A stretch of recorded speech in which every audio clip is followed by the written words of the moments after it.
जिस अस्पताल में पति डॉक्टर था, उसी अस्पताल में उसकी तलाकशुदा पत्नी अपनी डिलीवरी करवाने के लिए भर्ती हुई थी। लेकिन जैसे ही वह अस्पताल के गेट पर पहुंची, अचानक उसके पेट में असहनीय दर्द उठने लगा। वो जोर-जोर से चिल्लाने लगी, जमीन पर अपने पैर पटकने लगी, आंसू उसके चेहरे से ढलने लगे, क्योंकि उसके बच्चे के जन्म का समय आ चुका था।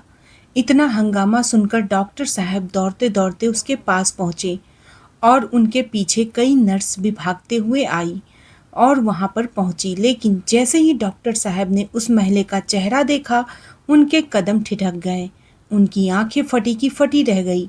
अगले ही पल वह खड़े होकर फूट-फूट कर रो पड़े, क्योंकि वह महिला कोई और नहीं बल्कि उसकी तलाकशुदा पत्नी थी।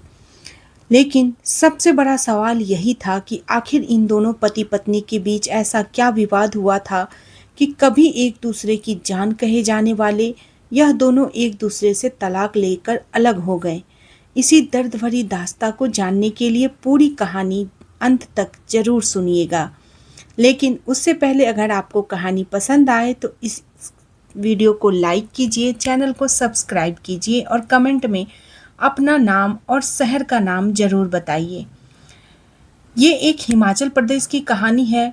एक सरकारी विभाग के कर्मचारी सुरेश चंद्र का एक ही सहारा था, उनकी इकलौती बेटी नेहा। बेटा नहीं था, इसलिए बेटी ही उनके लिए सब कुछ थी। नेहा कॉलेज में पढ़ाई करती थी। सुरेश चंद्र जो उसके आंखों का तारा उसे अपना मानते थे। बचपन से लेकर जवानी तक जो भी उसने चाहा, उन्होंने बिना सोचे समझे पूरा किया, क्योंकि जिनकी एक ही संतान होती है वे अक्सर अपने बच्चों को हद से ज़्यादा लाड प्यार में पालते हैं। गलती हो जाए तो डांटते नहीं, उल्टा और मनाते हैं।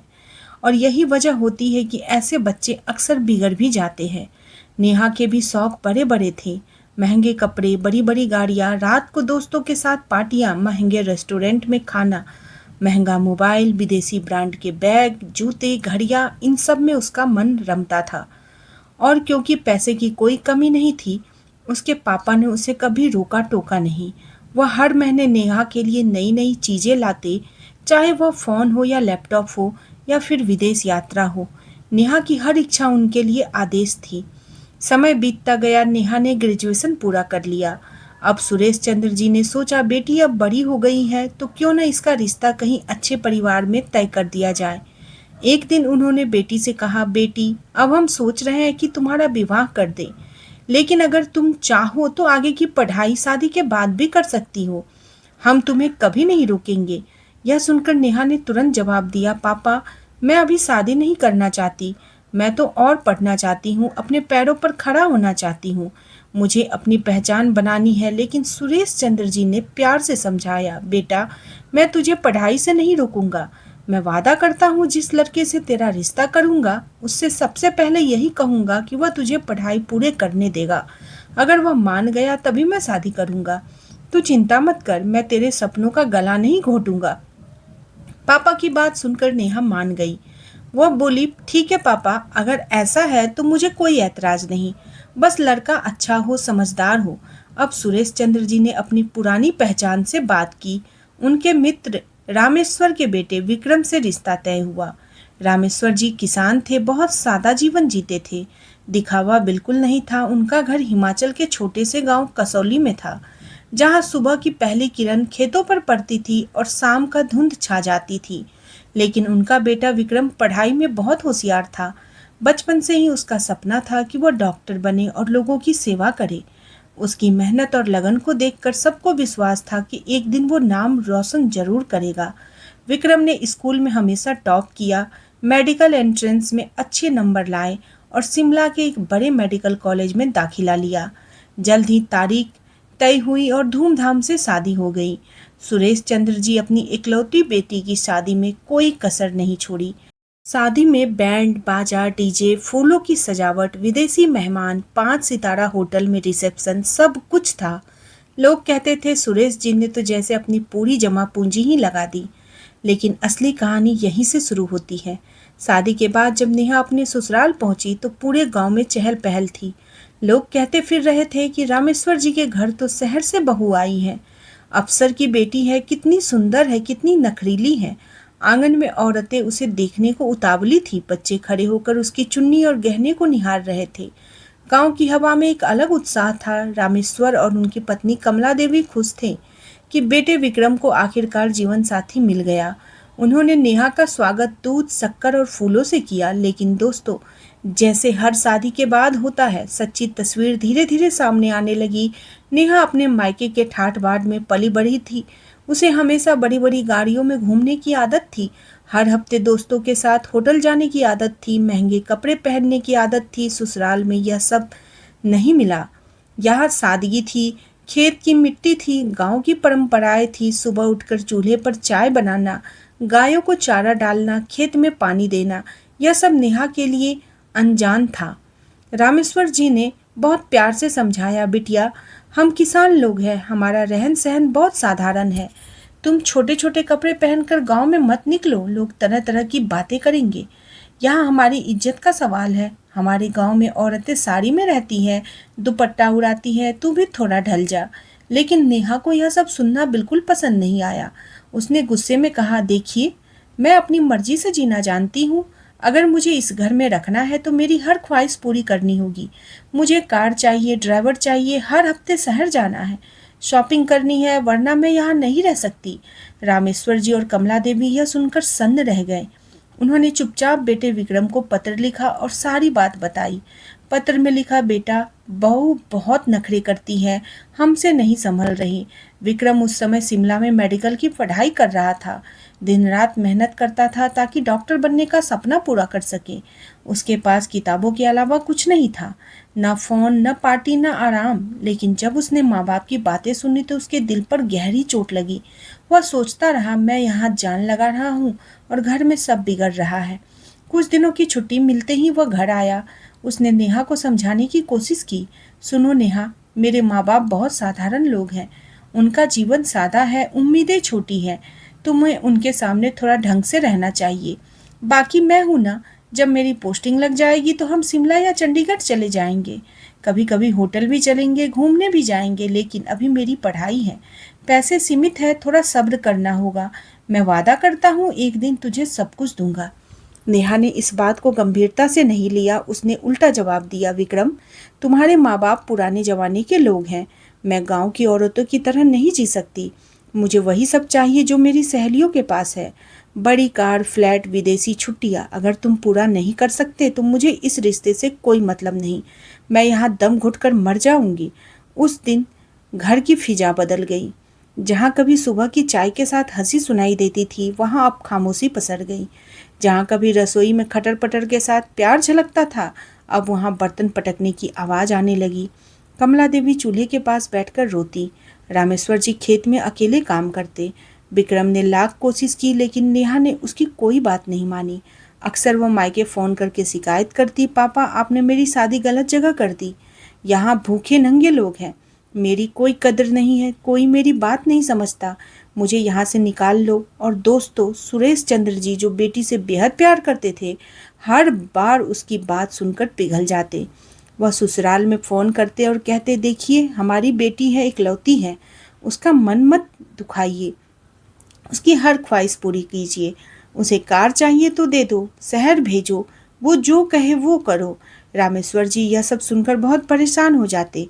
वह सोचते, हमारे घर का संस्कार टूट रहा है, बहू हमारी बात मानती नहीं और बेटी की लाड़ प्यार में डूबे ससुर तो उसे और बिगाड़ रहे हैं। हमारे पास तो खेत है, मवेशी है, इतना पैसा कहाँ से लाए। समय बीतता गया, 6 महीने गुजर गए और घर में रोज झगड़े होने लगे। विक्रम हर बार कहता, नेहा, थोड़ा माँ बाप के साथ बैठा करो, उनके सामने ढंग से रहो, उनकी भावनाओं को समझो, वह तुझे बेटी की तरह चाहते हैं। लेकिन नेहा हर बार गुस्से में जवाब देती, मैं यह सब नहीं कर सकती, मैं वह करूँगी जो मेरा मन चाहेगा। मुझे यहाँ की ज़िंदगी नहीं चाहिए, मैं शहर की लड़की हूँ, गांव की नहीं। झगड़े बढ़ते गए। विक्रम की पढ़ाई भी बीच बीच में बाधित होने लगी। वो दिन रात मेहनत करता, लेकिन घर की चिंता उसे खाई जा रही थी। कहते हैं, विक्रम, तू पढ़ाई पर ध्यान दे, लेकिन बाद में घर संभाल लेना। लेकिन दोस्तों की बात उसे समझ में नहीं आई। वह कैसे भूल जाता। इसी बीच एक दिन नेहा को पता चला कि वह प्रेग्नेंट है। उसने सबसे पहले अपने पापा को फ़ोन किया और कहा, पापा, मैं अब इस घर में एक पल भी नहीं रह सकती। आपने मेरी शादी गलत जगह करवा दी। यह लोग मेरी इज्जत नहीं करते, मेरी ख्वाहिशें पूरी नहीं करते। मुझे यहाँ से ले जाओ। सुरेश चंद्र जी उसे डांटा नहीं बल्कि अपने घर बुला लिया। उन्होंने कहा, बेटा, थोड़े दिन बाद जब विक्रम और उसके घर वाले तुम्हें समझने लगेंगे तो सब ठीक हो जाएगा। तू आजा, आराम कर।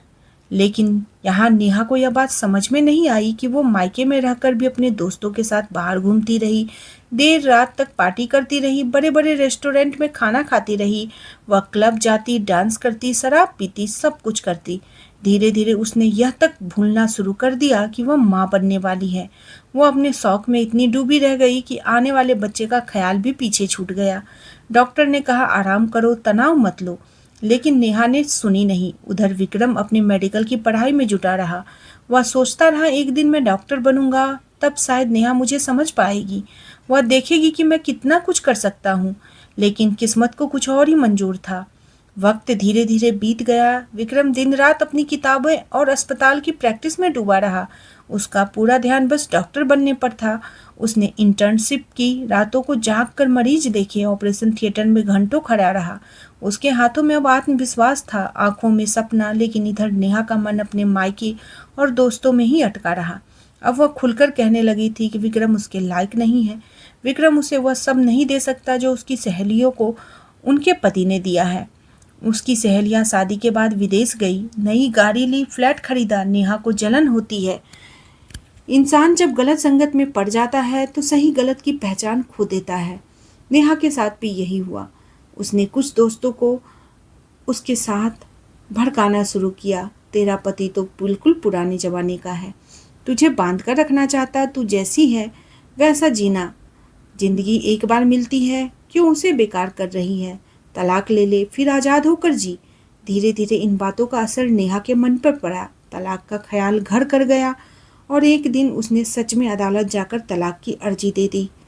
वो अपने पापा के साथ गई, वकील किया, कागजात तैयार किए। विक्रम जब कोर्ट पहुंचा तो उसकी आंखों में आंसू थे। उसने आखिरी बार कहा, मैं मानता हूं कि हम दोनों के बीच मतभेद है, लेकिन तुम मां बनने वाली हो। क्या तुम इस बच्चे के बारे में नहीं सोच सकती? कम से कम इसे इसके पिता का नाम तो दे दे। मैं तुझे खुश रखने की पूरी कोशिश करूंगा। लेकिन नेहा ने उसकी एक भी बात नहीं सुनी। उसने सख्ती से कहा, विक्रम, मैं अब तुम्हारे साथ नहीं रह सकती। तुम्हारे साथ रहना मेरी आज़ादी को कैद करना है। मैंने फैसला कर लिया है, मुझे अपनी ज़िंदगी अपने तरीके से जीनी है। कुछ ही दिनों में कागज़ पर दस्तखत हो गए और दोनों का रिश्ता टूट गया। विक्रम ने चुपचाप सादे कागज़ पर हस्ताक्षर कर दिए। उसके चेहरे पर आंसू थे, लेकिन होठों पर एक ही वाक्य था, ईश्वर तुझे खुश रखे। मैं तेरे और बच्चे के लिए दुआ करता रहूँगा। तलाक के बाद विक्रम ने खुद को पूरी तरह पढ़ाई और सेवा में झोंक दिया। उसने मन ही मन कसम खाई कि उसका जीवन सिर्फ डॉक्टर बनने और मरीजों को बचाने में गुजरेगा। उसकी मेहनत रंग लाई। आखिरकार उसे डिग्री मिल गई। फिर हिमाचल प्रदेश के धर्मशाला में एक बड़े सरकारी अस्पताल में उसकी नियुक्ति हो गई। वह दिन रात लोगों की जान बचाने में जुटा रहता और एक जाना पहचाना डॉक्टर बन गया। लोग कहते हैं डॉक्टर विक्रम हो तो विक्रम के जैसा मरीजों का भगवान है ये। लेकिन उधर नेहा का हाल बिल्कुल अलग था। शुरुआत में जब वह मायके लौटी तो उसे लगा अब जिंदगी मज़ेदार हो जाएगी। उसके साथ पार्टी करने आते उसके दोस्त, होटल जाते, गाड़ियाँ घूमते। वह सोचती बिना पति और बिना ससुराल के भी जिंदगी आसान है। वह नई नई जगह पर जाती, फ़ोटो खिंचवाती, सोशल मीडिया पर पोस्ट करती। लेकिन धीरे धीरे समय बदला। जैसे उसका गर्व बड़ा होता गया, उसके दोस्त उससे दूरी बनाने लगे। जब वह कहीं बाहर जाती तो लोग उसे देखकर कहने लगे कि नेहा, अब तू घर पर आराम कर, प्रेग्नेंट है, तेरे साथ घूमना हमें अच्छा नहीं लगता। हमारी गर्लफ्रेंड को दिक्कत होती है, सामने आती हम जब मुसीबत आ जाती है। नेहा ने भी समझ लिया कि उसके ये पार्टी वाले दोस्त बस दिखावे के साथ ही थे। असली साथ देने वाला तो उसका पति था, जो आज उससे बहुत दूर जा चुका था। अब वो अकेली थी। पापा थे, लेकिन वो भी थक गए थे।